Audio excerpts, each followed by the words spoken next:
The crystal water glass slips from my fingers. Time stretches like taffy as it falls, catching the dining room light, spinning once, twice, before it shatters against the hardwood floor. The sound cracks through the silence like a gunshot. Freya stands frozen across the table. Her mouth is still twisted in that sneer, but her face has gone white as chalk. Actually white. The kind of pale where you can see the blood draining south, leaving nothing but shock behind. What rent? Her voice comes out thin, hollow, like she's speaking through a tunnel. My son Maddox grabs his wife's arm. His fingers dig into her designer blazer, the navy one she wore to show off, the one that probably cost more than my monthly grocery bill. Mom, what are you talking about? I'm Darlene Thornhill. I'm 64 years old, and I just broke 3 years of silence with 5 words I can't take back. The quiet in this dining room feels thick enough to choke on. I can hear the grandfather clock in the hallway, tick, tick, tick, each second stretching out forever. The water from the broken glass spreads across the floor in a slow, creeping puddle. Nobody moves to clean it up. Nobody moves at all. Hi, viewers, kindly tell us where you're watching from and what time it is. I've spent 3 years listening to this woman's comments. 3 years of biting my tongue so hard I'm surprised it's not scarred. 3 years of watching Freya parade around in clothes that cost more than my car payment, making remarks about my dated furniture and my simple lifestyle. 3 years of being treated like hired help in my own home. But tonight, something inside me snapped clean in half. It started the way these Sunday dinners always start. Freya arrived 45 minutes late. Her phone was glued to her ear, her voice carrying through my front door before she even stepped inside. The traffic in this town is absolutely medieval, she'd said to whoever was on the other end. Some friend from her yoga class, probably. Someone who'd never driven through actual city traffic. She barely glanced at the pot roast I'd spent all afternoon preparing. Didn't even look at the table I'd set with my good china. The plates with the tiny blue flowers that Virgil and I picked out 32 years ago on our anniversary trip to Vermont. Instead, she launched into this long story about some celebrity chef's restaurant she and Maddox visited last weekend. The truffle risotto was divine, she'd said, examining her French manicure like it was more interesting than anything on my table. Nothing like the heavy peasant food some people still make. Peasant food. She called my pot roast peasant food. I'd gripped my fork tighter. The metal pressed into my palm hard enough to leave marks, but I didn't say anything. I never say anything. Maddox had shifted in his chair, that uncomfortable shifting he does now whenever Freya starts up. The pot roast looks great, Mom, he'd offered. Weak. His voice was so weak. Freya had waved her hand dismissively. Oh, I'm sure it's fine if you like that sort of thing. Then came the comments about the house. This house that Virgil and I bought with our last dollar and our biggest dreams. This house where we raised Maddox, where we celebrated every Christmas and birthday, where Virgil took his last breath 6 years ago with my hand in his. You know, Darlene, Freya had said, leaning back in her chair like she owned the place, you really should update this kitchen. These cabinets scream 1985. I know a wonderful contractor who could drag this place into the current century. My hands had started trembling, just slightly, just enough that I had to set down my water glass before I dropped it. Maddox had tried again. The house is fine, Freya. Fine if you like living in a time capsule, she'd muttered. Loud enough for everyone to hear. She always makes sure everyone hears. I'd stared at those cabinets, the oak ones with the brass handles. Virgil and I had picked them out together from a catalog, sitting at this very table, circling options with a red pen. We'd installed them ourselves one summer, working late into the evenings because we couldn't afford to hire anyone. Maddox was 10. He'd handed us screws and told us jokes to make us laugh when we got frustrated. Every cabinet, every handle, every hinge, chosen with love. But Freya wouldn't know about any of that. She'd never asked, never cared to know anything about me beyond what she could criticize. When we started clearing the table, I'd made the mistake of mentioning the old photos I'd found in the attic. Pictures of Virgil from when we first met. I'd wanted to frame one for Maddox, his father in his plumbing uniform smiling that crooked smile, holding baby Maddox for the first time. Freya had rolled her eyes so hard I was surprised they didn't fall out of her head, Oh God, but not another shrine to St. Virgil, she'd said. Maddox, your mother really needs to move on. It's been 6 years. The air had gone out of my lungs. Freya, that's enough, Maddox had said. But his voice was tired. So tired. Like he'd given up defending me years ago and was just going through the motions now. I just thought, I'd started. You know what your problem is, Darlene? Freya had interrupted. She'd leaned against my counter with her arms crossed, her diamond bracelet catching the light. The bracelet Maddox bought her for their anniversary. The one he'd called me about, worried it was too expensive, asking if he should really spend that much. I'd told him to buy it if it made her happy. You're stuck in the past, Freya had continued. You cling to all this old stuff. Old photos, old furniture, old memories. You're not even half the woman my mother was. She knows how to live. She's vibrant and modern, and that's when the words came out of my mouth. Then she can start paying your rent. Now Freya's standing there with her mouth opening and closing like a fish drowning in air. The color hasn't come back to her face. If anything, she's gone paler. What rent? She repeats. Her voice climbs higher, shrill. What are you talking about? I stand slowly. My chair scrapes against the floor, a sound like fingernails on a chalkboard. My heart is hammering against my ribs so hard I can feel it in my throat. But my voice comes out steady, calm, like I'm commenting on the weather. The rent on that fancy townhouse you two live in, I say. You know, the one in Riverside Heights with the doorman and the rooftop terrace? The one you love to post about on social media? Maddox has gone pale too. His hand is still gripping Freya's arm, but now he's the one who needs support. Mom, you own that building? Freya's words come out strangled. I let the silence hang there for 3 seconds. 4, 5. I own 3 buildings in Riverside Heights, I say quietly, including the one you live in. The grandfather clock chimes. Once, twice, 3 times. It's 8 o'clock, and my whole world just shifted on its axis. Unit 4C, I add, if I'm remembering correctly. 3 years ago, Maddox brought Freya to Sunday dinner for the first time. She'd walked through my front door in a cream-colored dress that probably cost more than my monthly pension. Her heels clicked on my hardwood floors, the ones Virgil refinished by hand the year before he died. What a charming house, she'd said, her eyes sweeping over the living room. Very vintage. I'd smiled, extended my hand, tried not to notice the way she'd hesitated before shaking it, like she was afraid my ordinary might rub off on her. Maddox had stars in his eyes, the kind of stars that make you blind to everything else. Isn't she amazing, Mom? She's lovely, I'd said. And I'd meant it, because Maddox loved her, and that was enough for me. The first few dinners, I'd chalked up Freya's comments to nervousness. New relationship jitters, the pressure of meeting your boyfriend's mother. She'd made little remarks here and there. Interesting decorating choices, or you still have a landline. But nothing too awful, nothing I couldn't brush off. Then they got engaged. The wedding was at some country club I'd never heard of. Freya's mother, Cordelia, planned the whole thing. I wasn't asked for input, wasn't asked to help with anything except showing up and smiling. Which I did.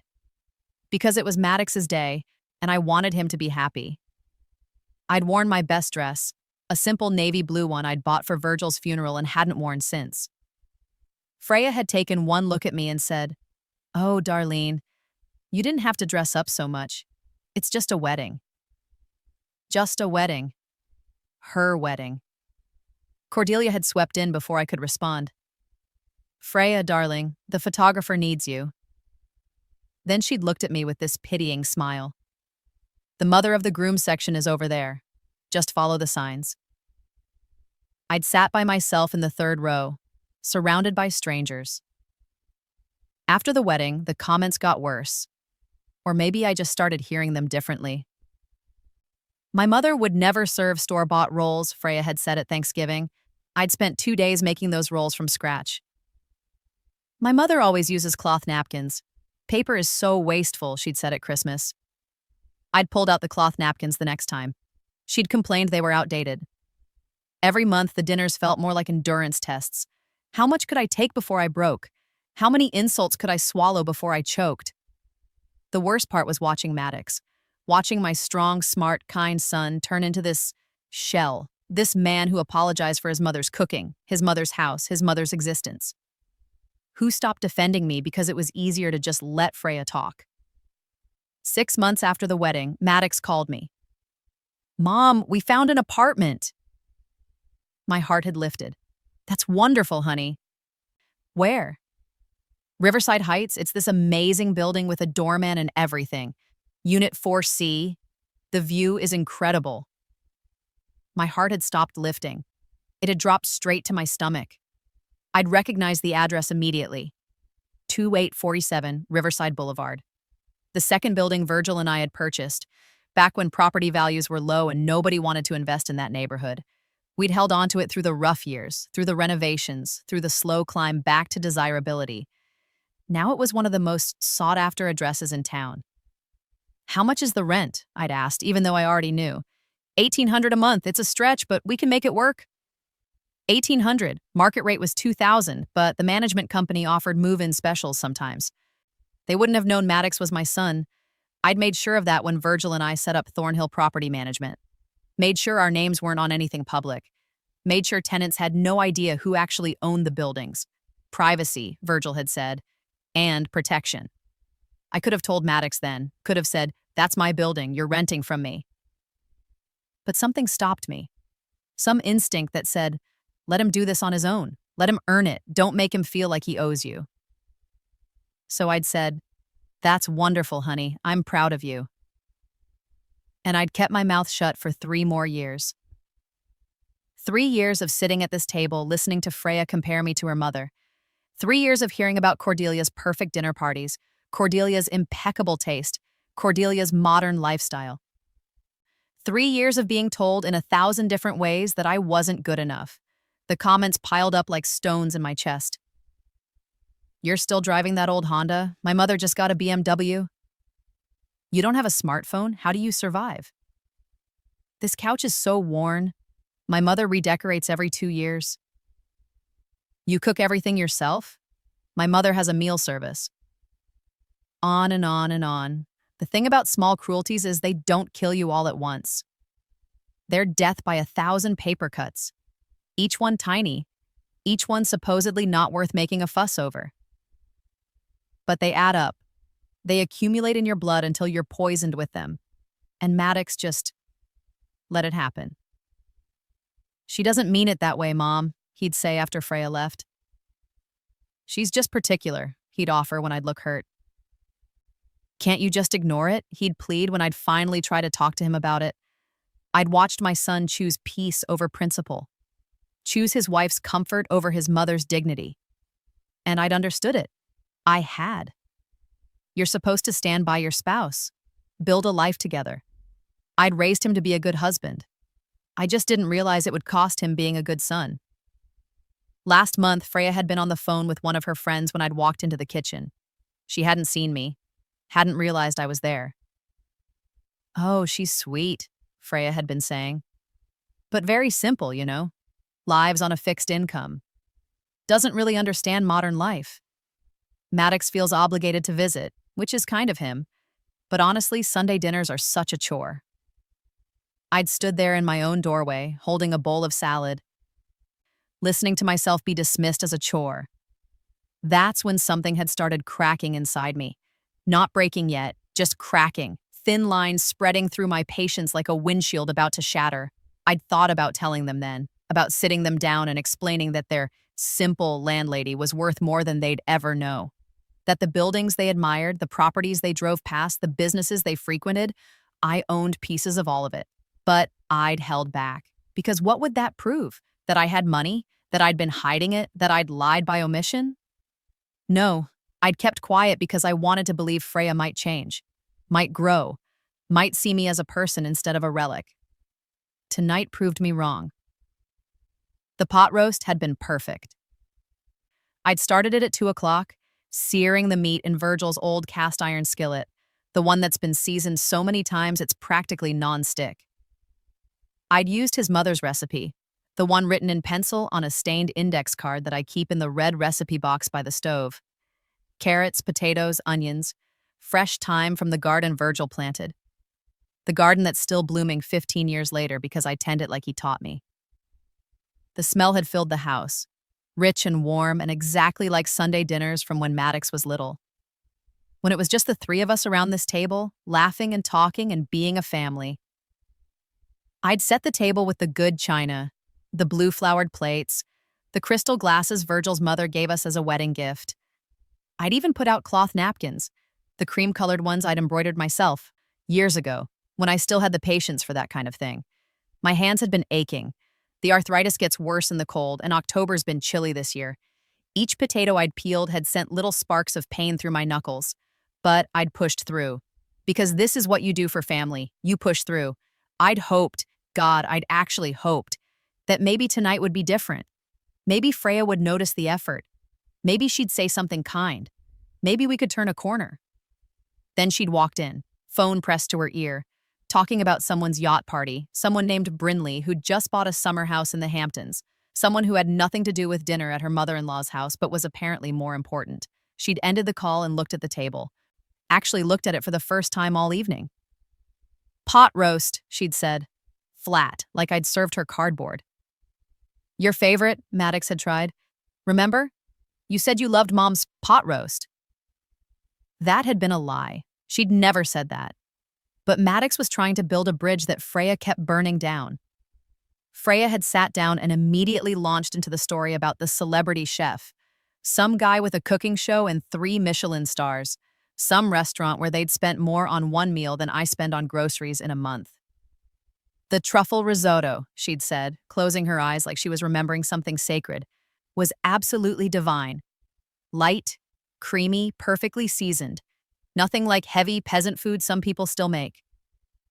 She'd opened her eyes and looked right at my pot roast when she said it. Peasant food. I'd felt my jaw clench, my molars grinding together. The fork in my hand had been shaking slightly, so I'd set it down carefully on my plate, focused on the small clink of metal against china. I'm sure it was lovely, I'd said, calm, controlled, every word measured.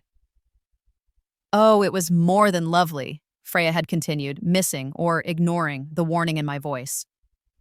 It was art. Real cooking is an art form, don't you think? Not just throwing ingredients in a pot and hoping for the best. That's when Maddox had finally said something.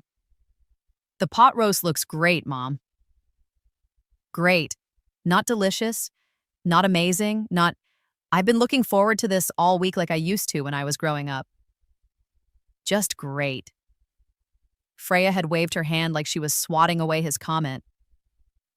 Oh, I'm sure it's fine if you like that sort of thing.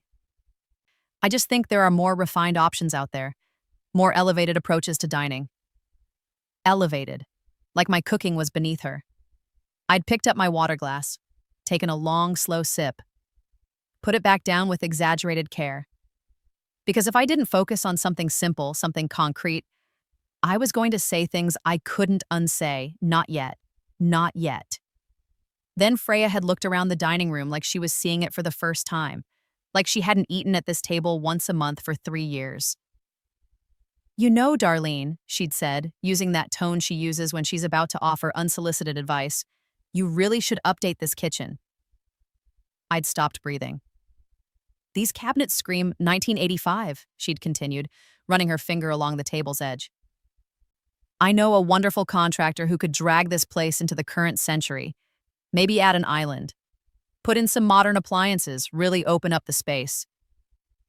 Drag this place into the current century, like it was stuck somewhere shameful, somewhere backward. The house is fine, Freya, Maddox had said.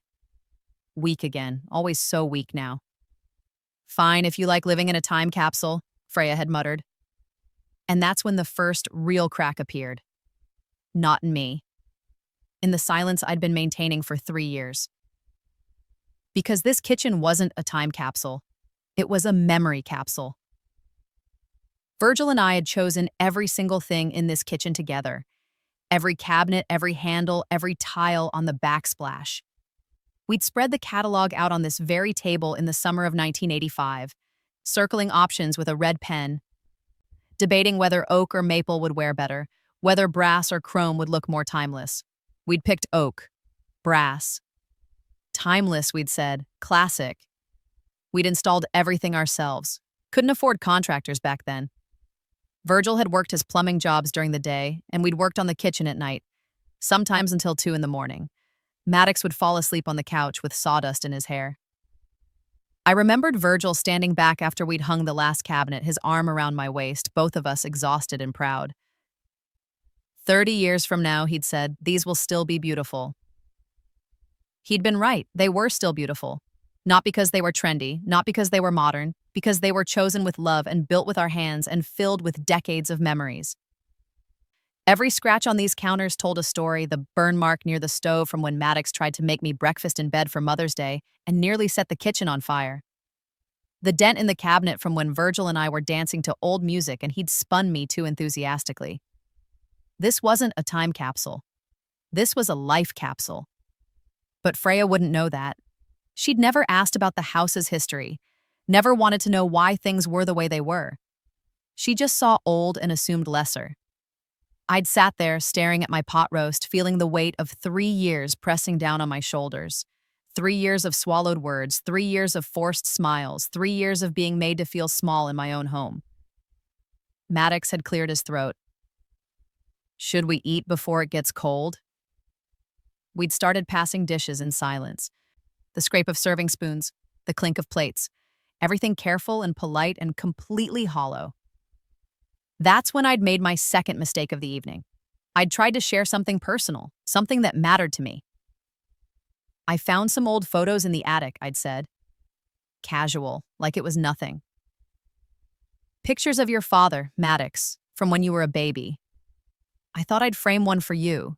There's this beautiful one of him holding you for the first time. He's in his work uniform and he's got that smile. You know the one. Oh God, Freya's voice had cut through my sentence like a knife.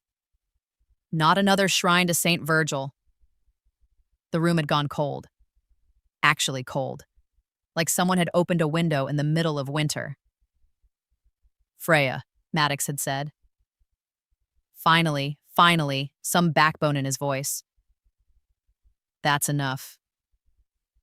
Maddox, your mother really needs to move on, Freya had continued, ignoring him completely. It's been 6 years, 6 years. At some point, you have to stop living in the past and join the present. My hands had started shaking, really shaking. I'd pressed them flat against the table to keep them still. I just thought, I'd tried again. You know what your problem is, Darlene? That's when everything stopped. The clock stopped ticking. My heart stopped beating. The whole world narrowed down to Freya's mouth and the words coming out of it. She'd stood up, walked to my counter, leaned against it with her arms crossed and her diamond bracelet catching the light and her perfectly made-up face arranged in an expression of condescending pity.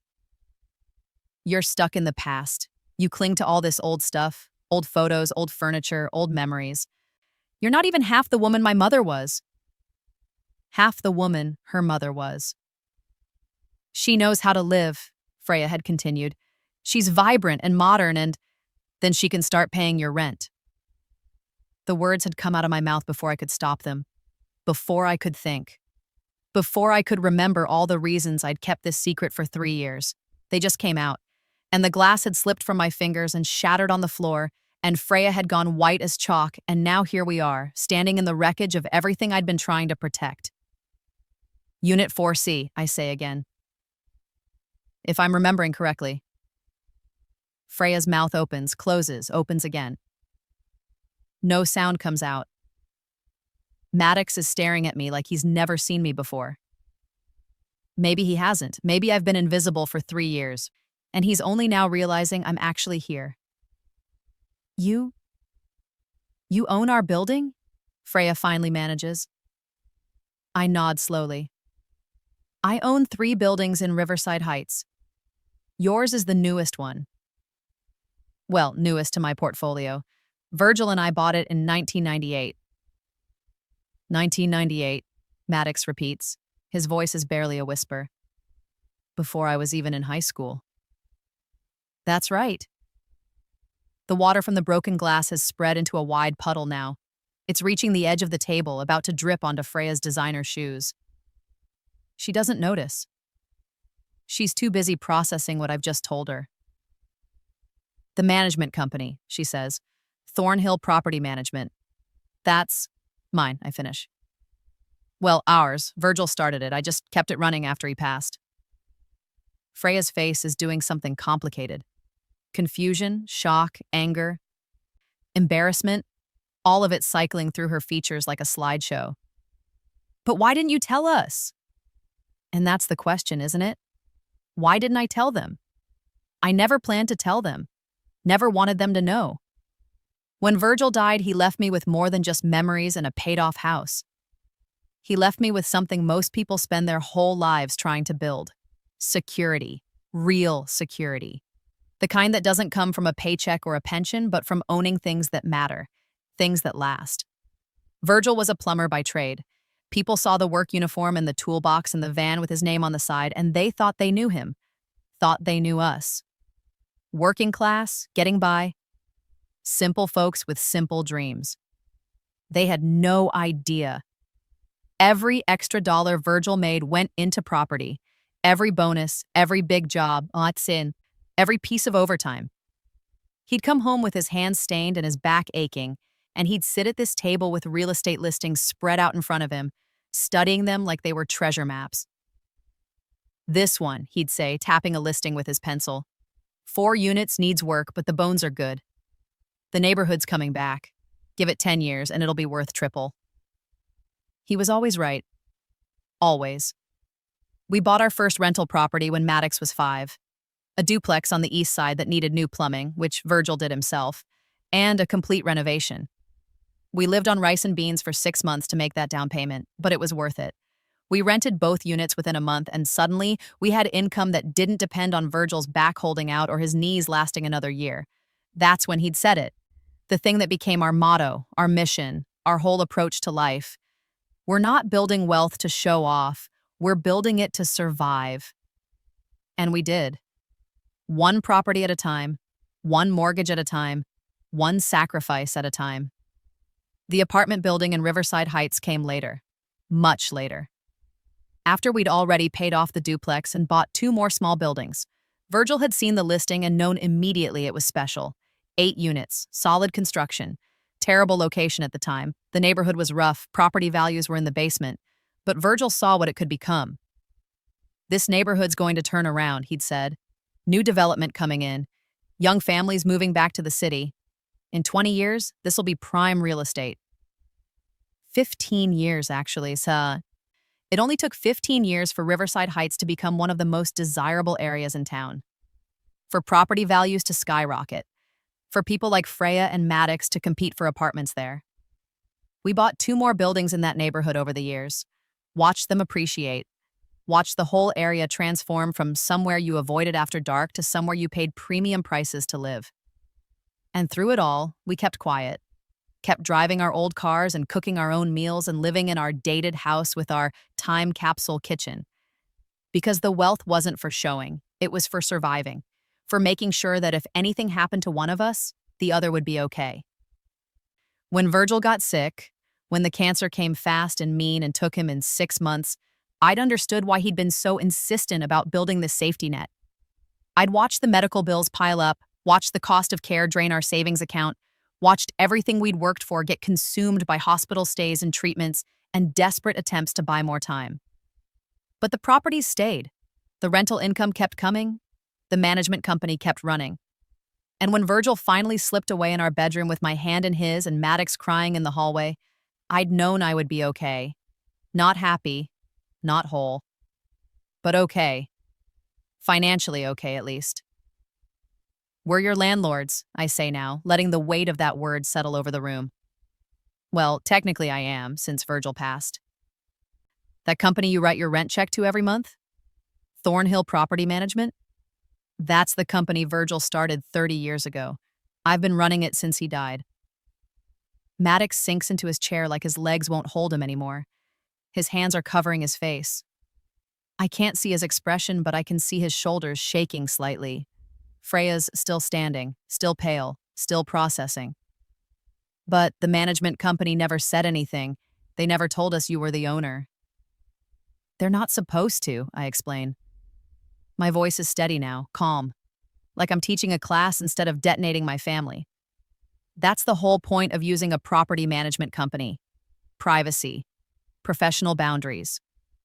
So tenants don't know who owns the building and owners don't have to deal with tenant issues directly. Tenant issues, Freya repeats. Her voice is getting shrill again. We're not tenants, we're family. You're both, I say simply, but you're my family and you're tenants in my building. Those two things don't cancel each other out. This is insane, Freya says. She's starting to pace now. 3 steps to the left, 3 steps to the right, like she's caged. You've been collecting rent from us for 3 years. 3 years, Darlene, and you never said a word. Yes, I agree. Just like I collect rent from the other 47 tenants across my 3 buildings, it's business. 47 tenants? I watch that number hit her. Watch her brain trying to calculate what that means, how much that's worth. How wrong she's been about everything. 47, Maddox says from behind his hands. Not a question, just a statement. Like he's testing the weight of it. 48 if you count the commercial space in the shopping plaza, I add. But that's a different property, different management structure. The grandfather clock ticks, loud in the silence, each second marking time that can't be taken back. Freya stops pacing, turns to face me directly. How much? She asks. How much are you worth? It's a rude question, the kind of question you're never supposed to ask. But I suppose we're past politeness now, past the careful dance of pretending, past all the rules that kept this family functioning. Enough, I say. Enough that I don't have to justify my life choices to anyone. Enough that I could have retired 10 years ago if I wanted to. Enough that these dated cabinets and this old furniture and this time capsule of a house are my choice, not my limitation. The word limitation lands hard. I watch Freya flinch like I've slapped her. And you just let us think. She can't finish the sentence. Can't quite voice what she's realizing. Let you think what? I ask. Genuinely curious now. That I was some poor widow scraping by on a fixed income? I never said that, Freya. You assumed it. You saw my 12-year-old Honda and my homemade pot roast and my refusal to get a smartphone. And you assumed I couldn't afford anything else. I walk to the kitchen. My knees ache. The arthritis is bad tonight, made worse by standing so long, by the tension, by the weight of this conversation. But I don't let it show on my face. I grab a dish towel and walk back to the dining room, kneeling slowly to clean up the spilled water and broken glass. Careful, Maddox says automatically. You'll cut yourself. I've cleaned up broken glass before, I say gently. I know how to be careful. I pick up each piece slowly. The crystal catches the light, throwing tiny rainbows across the wet floor. This was one of the good glasses, part of the set Virgil's mother gave us. Now there are only 5 left. Virgil and I built something together, I say quietly, still focused on the glass. We worked hard, we saved, we invested smart, and we did it without anyone knowing because we didn't need recognition. We didn't need people to know how much we were worth, we just needed security. We needed to know that if anything happened to either of us, the other would be taken care of. I stand up slowly, holding the wet towel full of broken glass. My knees crack audibly. I walk to the trash can and carefully shake out the shards, listening to them tinkle against the bottom of the bin. That's what real love looks like, Freya, I say, turning to face her. Not fancy restaurants and designer clothes and truffle risotto. It's taking care of each other. Building something that lasts, making sure your person will be okay even when you're gone. Freya's eyes are shining now, tears threatening to spill over. I can't tell if they're tears of shame or anger or shock or some combination of all 3. My mother would never hide something like this from me, she says. Her voice cracks on the word never. Your mother also wouldn't spend 3 years insulting her son's family, I reply. So I suppose we just have different approaches to relationships. It's harsh. I know it's harsh. But it's also true, and I'm done softening truths to make them easier to swallow. Maddox stands abruptly. His chair scrapes across the floor, the same sound mine made earlier, the sound of endings. We should go, he says. Yes, I agree. I think that's best. They gather their things in silence. Freya's hands are trembling as she picks up her designer purse, the one that probably cost more than my entire wardrobe. Maddox won't look at me. He just moves mechanically, putting on his jacket, finding his keys, going through the motions of leaving. At the door, he finally turns back. Why now? Why tell us now, after all this time?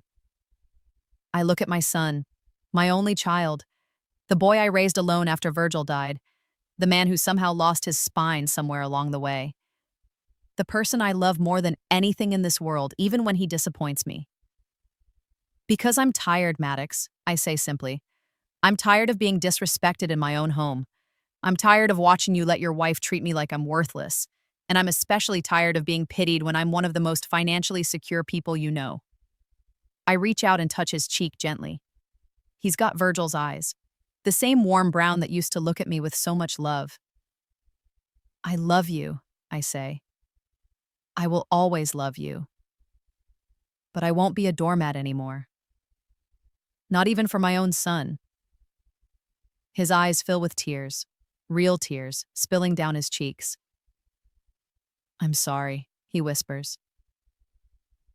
I know, I say softly. Now go home, think about things. We'll talk when you're ready. I close the door behind them, stand in the hallway listening to their footsteps fade down the porch stairs. Listen to their car doors slam.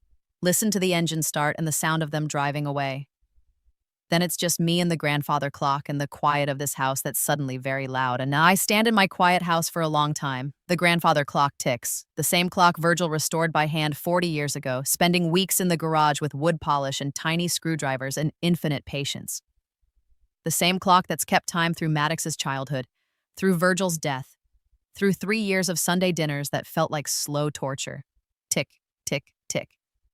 I walk through the dining room, looking at it differently now. The table where we just had our confrontation, the chairs that have held so many family dinners, the china cabinet full of dishes that Freya considers outdated, but I consider irreplaceable. Into the kitchen, the dated kitchen with its 1985 cabinets. I run my hand along the oak, feeling the smooth wood under my palm. Each cabinet a memory, each handle a choice Virgil and I made together. This isn't a time capsule, this is a foundation. A foundation built from love and hard work and sacrifice. A foundation solid enough to support me for the rest of my life. I smile. Actually smile. Because Freya was wrong about everything. I'm not stuck in the past. I'm living on what the past built. The phone rings at 9:30. I look at the caller ID. It's a number I don't recognize. But the area code is the same as Freya's mother's. Cordelia. I let it ring. 4 times. 5. It goes to voicemail. A minute later, the voicemail notification beeps. I play it on speaker. Darlene, this is Cordelia Hartman. Her voice is tight, angry, like I've personally insulted her instead of her daughter. I don't know what you said to Freya tonight, but she came home absolutely devastated. Devastated. She's upstairs crying, and Maddox won't tell me what happened. I think you owe us all an explanation for whatever scene you caused. Call me back immediately. I delete the message before it finishes playing. Scene why caused. Like I'm the villain in this story. Like 3 years of insults and condescension and cruelty don't count because I finally responded to them. No, I'm not calling her back. I'm not explaining myself to someone who raised a daughter to treat people the way Freya treats me. I'm not justifying my choices to someone who thinks devastation only counts when it happens to her family. I pour myself a glass of water. A regular glass this time, not the crystal. I'm down to 5 of those now. I sit at the kitchen table and drink it slowly, looking out the window at the backyard where Virgil's garden is barely visible in the darkness. Tomorrow I'll call the property management company. Tomorrow I'll make sure Maddox and Freya's lease renewal offers market rate. No exceptions. No family discounts. Just business. But tonight, I'm just going to sit here in my quiet house and breathe. The next morning, I wake up at 6:30 like always. Make coffee in the same pot I've used for 15 years. Sit at the kitchen table with the newspaper, the actual physical newspaper that gets delivered to my door because I like the feel of paper in my hands and I don't care if Freya thinks that's outdated. At 8 o'clock, I call the property management company. Thornhill Property Management, this is Jasmine speaking. Good morning, Jasmine. This is Darlene Thornhill. Mrs. Thornhill, good morning. What can I do for you? The tenants in Unit 4C at the Riverside Heights building, I say. My voice is steady, businesslike. Their lease is up for renewal in 4 months, correct? I hear typing. Yes, ma'am, February 15th. When you send the renewal offer, make sure it's at current market rate. No exceptions. There's a pause. Jasmine knows I don't usually give specific instructions about individual units. That's what I pay the management company to handle. Current market rate for that unit is $2,000 per month, she says carefully.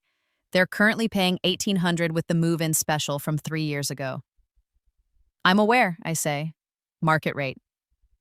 Yes, ma'am. I'll make a note in the file. Is there anything else? She asks. I look out the window. The morning sun is hitting Virgil's garden, making the late-blooming asters glow purple and pink. He planted those the year before he died. Said they'd bloom every fall long after the summer flowers faded. He was right about that, too. No, I say quietly, that'll be all. I hang up. Sit with my coffee. Wonder if Maddox is awake yet. Wonder if he slept at all last night. Wonder if Freya's still crying or if she's moved on to anger yet. Wonder if I've just destroyed my relationship with my son over principle and pride and 3 years of accumulated hurt. The phone rings, Maddox's number this time. I let it ring 3 times before I answer. Hello. Mom, his voice is rough like he's been up all night. Can we talk? Of course. Not on the phone, in person. Can I come over? Alone? Alone, without Freya. Yes, I say, when? Now, I'm already in the car. I look around the kitchen, at the breakfast dishes I haven't washed yet, at my coffee cup and newspaper, at the morning light making everything look softer than it felt last night. Come over, I say. He arrives 20 minutes later. I hear his car in the driveway, his footsteps on the porch. He still has a key, but he knocks anyway, like he's not sure he's welcome anymore. I open the door. He looks terrible. Dark circles under his eyes, hair uncombed, wearing the same clothes he had on last night. Hi, he says. Hi, come in. We sit at the kitchen table, the same table where everything fell apart last night. I pour him coffee without asking. Black, 2 sugars, the way he's taken it since he was 16. He wraps his hands around the mug like he's cold. Freya doesn't know I'm here. I nod. Don't say anything. Let him find his words. She was up all night, he continues, crying, then angry, then crying again. She called her mother, called her friends. Told everyone you'd been deceiving us for years, that you'd humiliated her, that you'd violated some kind of trust. He looks up at me. But Mom, we're the ones who should feel humiliated, aren't we? My throat tightens. What do you mean? We've been treating you like... He stops, starts again. I've been letting Freya treat you like you were less than her, less than us. Like you were this pathetic widow who needed our pity. And the whole time you owned our building. You were our landlord. You could have kicked us out or raised our rent or told us the truth at any moment, and you didn't. No, I say, I didn't. Why? His voice cracks on me. Why didn't you tell us? Why did you let us think you were struggling when you're clearly not? I take a sip of my coffee. Think about how to answer. Because I wanted you to make it on your own, I finally say. I wanted you to earn your apartment, your life, your success without feeling like you owed it to me. And because I pause. Because I was testing her, I suppose. Testing whether Freya could respect someone she thought had less than her, whether she could be kind without an audience or a reason. She failed, Maddox says quietly. Yes, she did. He's quiet for a long moment. Then, I failed too, didn't I? I reach across the table, take his hand.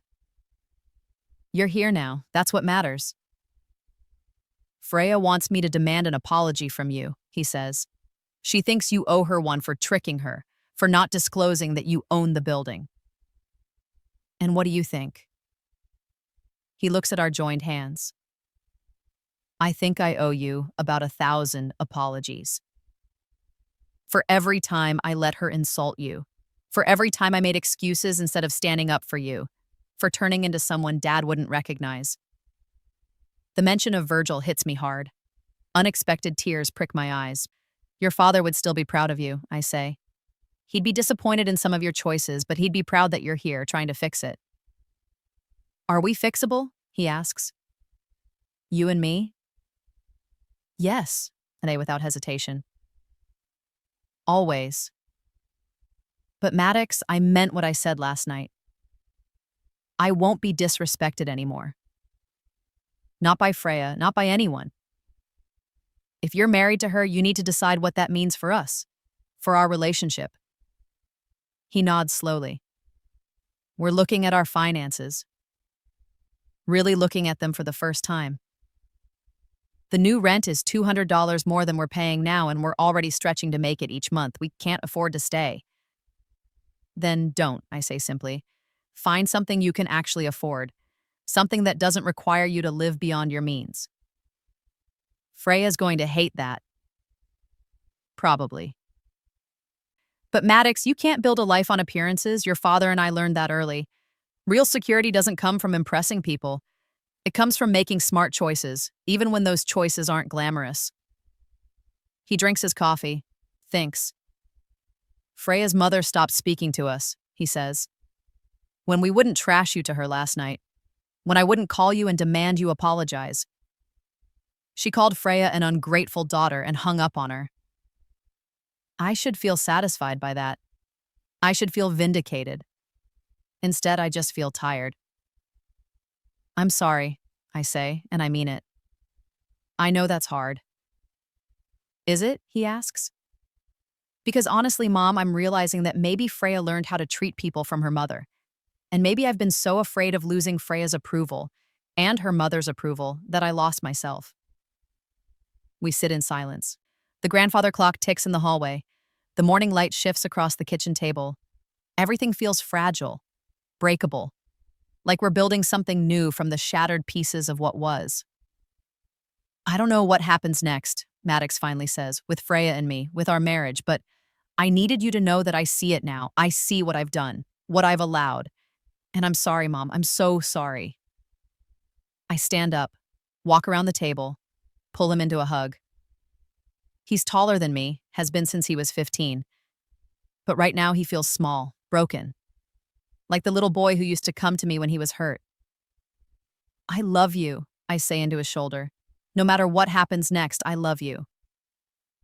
He holds on tight, like he's afraid I'll disappear if he lets go. 3 months later, Maddox and Freya move out of Unit 4. They find a smaller apartment across town, 1 bedroom instead of 2, no doorman, no rooftop terrace, but something they can actually afford on their own. Freya writes me a note.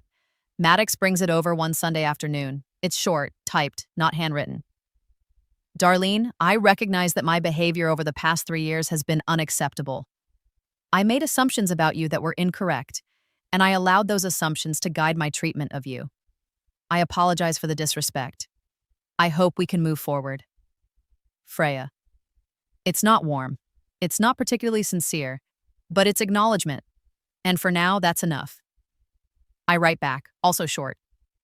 Freya, I accept your apology. I hope we can build a better relationship going forward, one based on mutual respect. Darlene. Maddox starts coming to Sunday dinners again. Sometimes with Freya, sometimes alone. When Freya comes, she's quieter, more careful.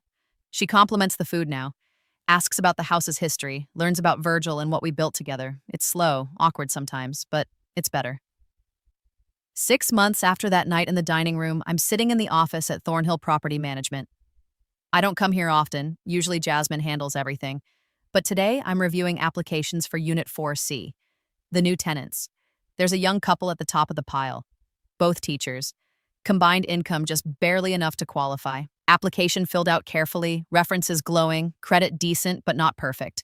They remind me of Virgil and me 40 years ago, working hard, trying to build something, hoping for a chance. I approved their application myself. That evening, Maddox calls. Mom, Freya and I have been talking, really talking, about what we want our life to look like, about what matters. And, I prompt, and we're making changes, real changes. She's going to therapy. We're going to couples counseling. We're learning how to live within our means instead of trying to impress people who don't actually care about us. I'm proud of you, I say. And I mean it. I'm proud of you too, he replies, for standing up for yourself, for not letting us treat you that way anymore. Dad would have been proud too. After we hang up, I sit in my dated kitchen with my outdated furniture and my time capsule of a house. The same house Virgil and I built our life in. The same cabinets we chose together. The same foundation we laid brick by brick, sacrifice by sacrifice. And I smile. Because Freya was wrong about everything. I'm not stuck in the past. I'm not clinging to old memories because I can't move forward. I'm standing on a foundation built from love and hard work and smart choices. A foundation solid enough to hold me up when everything else tries to knock me down. A foundation that will still be here long after the designer clothes go out of style and the fancy restaurants close and the people who judged me for living simply realize that simplicity was strength all along. If you've ever been treated like you're invisible, called worthless, or had to fight for what's yours, you still have power. Your worth isn't measured by what you show off. It's measured by what you build in the quiet, by what you protect, by what you refuse to let others take from you. To anyone fighting their own battle right now, your comeback is already being written. Stay quiet, stay sharp, and let your actions speak. The people who underestimate you today will remember you tomorrow. Just wait. What lesson hit you hardest from this story? And if you were in my shoes, what would you have done? Would you have told them sooner, or would you have kept the secret even longer? Tell me honestly, how would you have responded when someone you loved made you feel small in your own home? Don't stop here. Click the next video on your screen right now and watch another story from our channel. There's more truth, more justice, more moments that'll make you feel something real. Hit subscribe, turn on notifications, and share your thoughts in the comments below.